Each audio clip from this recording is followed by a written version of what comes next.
Hey guys, in this video, I will show you how to pay using Ggives in Lazada.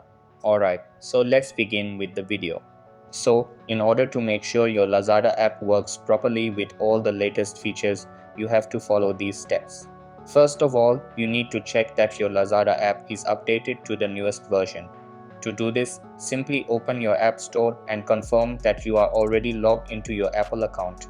Once you're inside, go to the search bar at the top and type Lazada.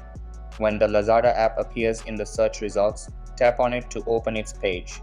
If you see an update button instead of open, tap update and wait for the app to finish updating. After the update is complete, go ahead and open your Lazada app and make sure you are fully signed into your account so everything loads correctly. After that, tap on your account tab at the bottom right corner. Once you're inside your account section, look for the Less Fin option and inside click on My PHP option. Go ahead and tap on it and it will take you to this page. On this page, you will see many options.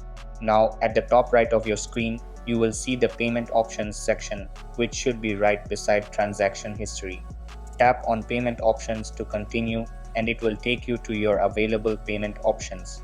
Here, you'll see a list of all digital wallets and online payment methods that Lazada currently supports. As you can see, Gcash is included in this list, which also supports Ggives since it is linked to Gcash's system. Now to proceed, just tap on Gcash option and Lazada will guide you through the linking process. Just wait a bit. It will take you to the Gcash login page where you'll need to enter your mobile number, provide your authentication details, and confirm the connection. Make sure that everything is correct because wrong info can lead to unsuccessful connection. Once everything is authenticated, your Gcash account will be successfully linked to Lazada and you will be able to use Gcash or Ggives as a payment method for your future purchases. And that's it. So that's basically how you can pay using Ggives in Lazada. So that's all for this video. Consider subscribing if you find it helpful and I'll catch you in the next one. Thanks.